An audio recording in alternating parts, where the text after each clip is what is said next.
Well, I thought it would be fun to make myself a new winter coat themed around my favorite Genshin girl, Klee. I wanted it to be something I could wear every day, but that also kind of worked as a casual cosplay of her, and I started somewhere I normally don't, with a commercial pattern. I found this one, and I thought it would work pretty well, so I lazily photoshopped it into my idea, and I liked it. So I grabbed that one, but then I had to do something I never do, use a commercial pattern.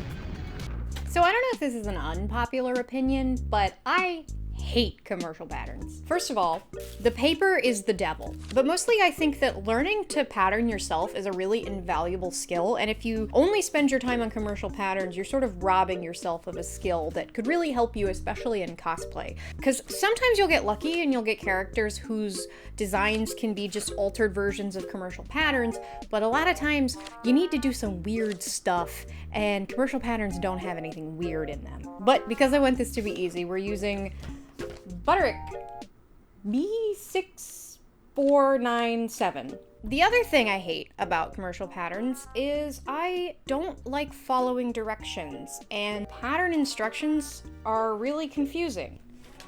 With right sides together, pin upper collar facing and lining to lower seam allowance flat, turn seam towards lining. I have been sewing for like 8 years, and none of that processed into my brain.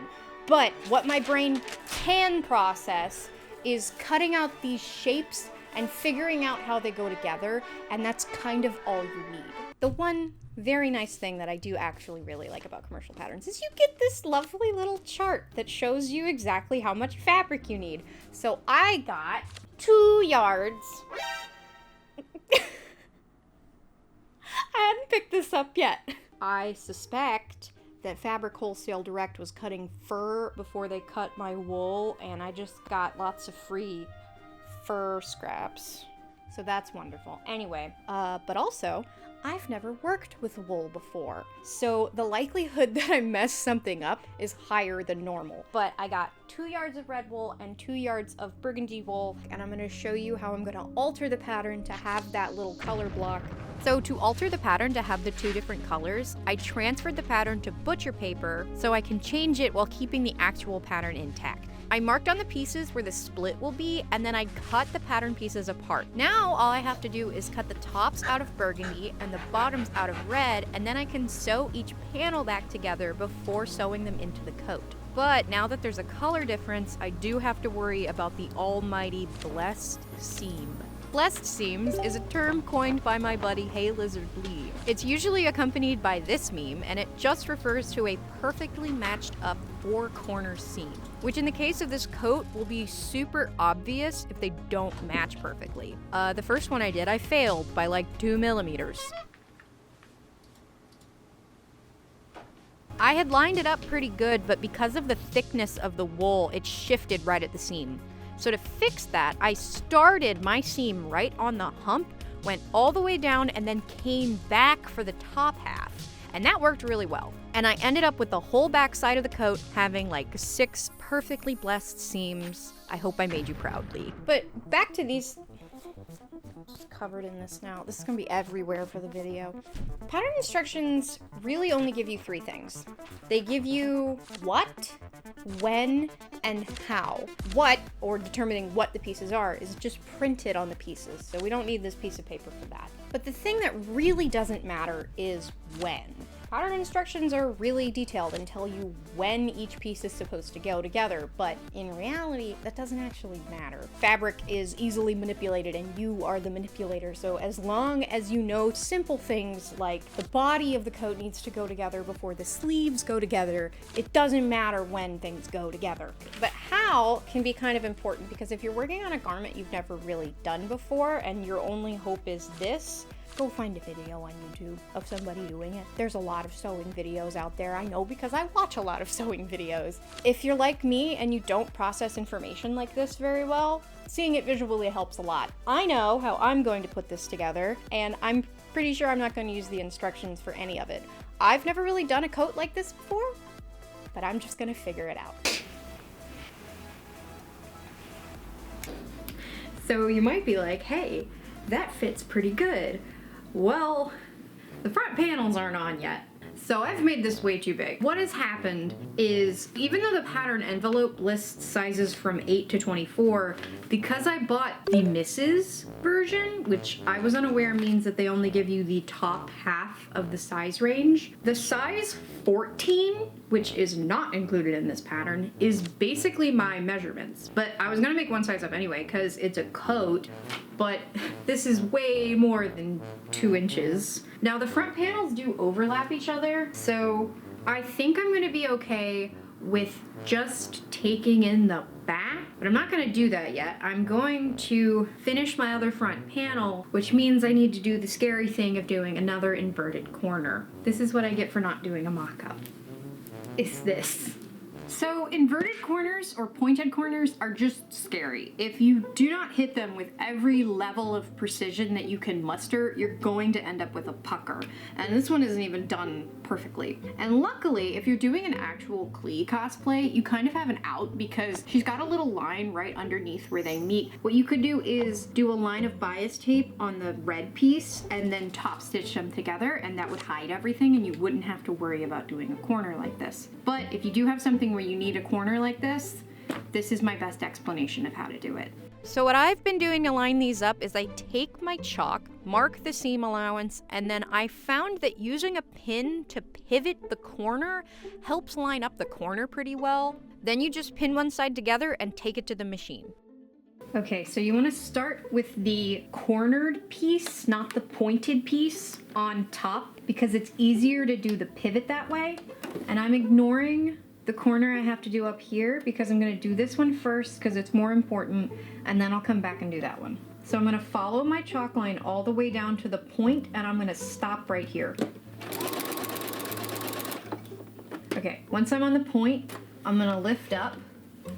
And this is a little hard to do because I'm using a walking foot. It's very bulky, but I'm going to cut right up to the needle just on the corner piece, and I'm going to ignore the point right now.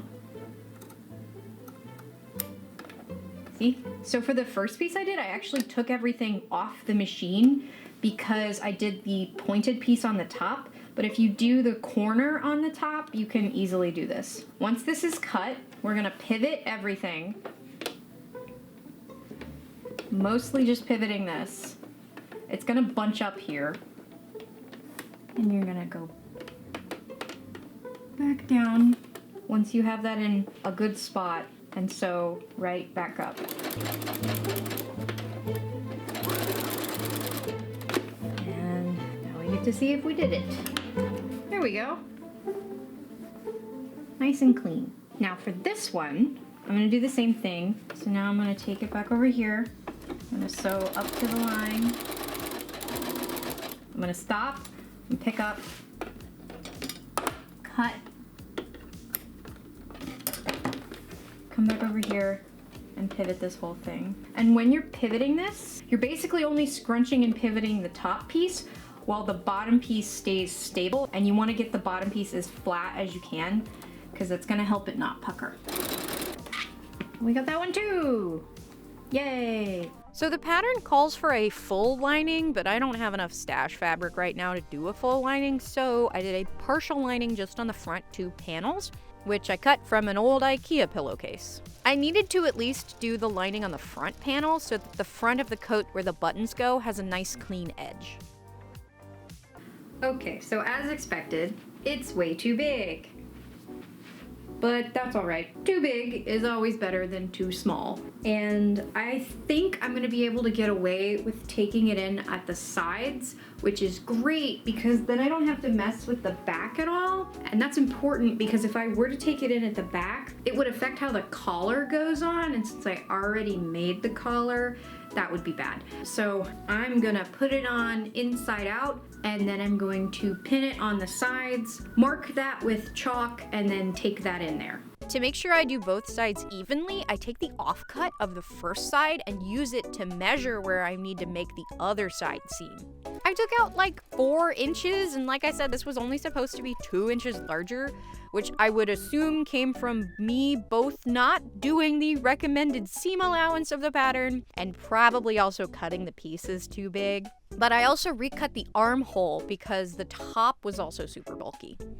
It was at this point that I realized I forgot the damn pockets. So I unpicked the seam where the pockets are supposed to go, and these are insert pockets, so they are super easy. You just need to sew each side of your pocket in individually, right sides together on either side of the seam. Then you finish your seam and sew up the pocket bag, and then you just do it all again on the other side. And you've got some pockets! So I was worried that the sleeves would be huge, so I actually did a sleeve mock-up, and surprisingly it actually fit fine, so I just cut the pieces as intended. The pattern has 2-piece sleeves, but that doesn't mean they work any differently than other sleeves. I sewed the pieces together and attached the band before sewing the sleeves closed. Then, with the coat turned inside out and the sleeve right side out, i.e. right sides together, anyway, I put the sleeve into the armhole and pinned it all the way around. Then I take it to the machine and carefully sew all the way around. Sewing in a sleeve takes a lot of shifting the fabric around and going a little bit at a time, but it's not hard, it's just annoying. But then I had the sleeves on, and now it needed the collar. I wanted to mimic her little scarf, and I decided to do the details doing quilting. So the collar is a layer of a random scrap of beige knit fabric left over from Link's pants of all things, and a layer of upholstery foam. Now, you should actually just use cotton batting for this kind of thing, but I had the foam and I didn't have any cotton batting, so I just used the foam. And to quilt them, I drew the pattern onto the foam, and yes, I'm using Sharpie. Don't at me, don't use Sharpie. Do as I say, not as I do. I got fed up with trying to get this pattern right, and I needed to be able to see what I was looking at. Anyway, once I had the pattern drawn, I just top stitched over it, which gave me this lovely quilting detail on the top side. Then on just the top edge, I sewed on the lining of the collar, which is just the burgundy wool. And then after I turned that right side out, I understitched it so it will sit right. Then I sewed it on backwards. Did this wrong. And I had to pick it off. To actually attach it correctly, I sewed just the burgundy layer onto the coat, then I folded over the beige layer and pinned it in place before top stitching it down. And now all that was left was the buttons. Fun fact about me, I've never actually done functional buttons until this coat. Because I always thought buttonholes were really scary, but they really aren't. Especially if you have a machine that has a one-step buttonhole like mine. Every machine is different, and some machines have 2 or 3-step buttonholes, but for mine, I'm just supposed to put on the buttonhole foot, which you can't mistake because it's the giant weird foot, and then you pull this little lever down and hit go, and it makes a buttonhole. But unfortunately, the buttons I bought were way too big for even the biggest buttonhole on my machine, so I had to do them manually. To do a manual buttonhole, I set my machine to a zigzag stitch with a really short width and a pretty short length. Then you kind of just make a little rectangle. Mine didn't come out great, but they work. Once you have your little rectangle, you just cut the fabric inside the hole, being careful not to cut the stitches, and there you go, you have a buttonhole. Now, let me introduce you to the buttonhole foot's little sister, the button foot. Yes, you can sew on buttons by machine, and it is actually magic. First, you need to either lower or cover your feed dogs. Then I need to set my machine to a zigzag stitch and set the stitch length to its minimum. For the stitch width, we have to test it with the button. You put the button onto the machine and test it with your hand wheel to see if the needle is going into the holes. And change the stitch width until the needle is not hitting the button. And when you're absolutely sure it's safe, make some magic.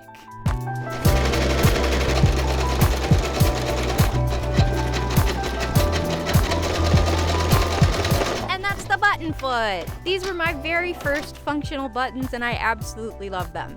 Finally, to finish the bottom, I did a bias band in burgundy and top stitched that in before doing what's called a stitch in the ditch, which is where you do a top stitch on the front side where the seams meet, so it's nearly invisible on the front, and on the back it catches the bottom edge. And with that, the red Bernie girl coat was done.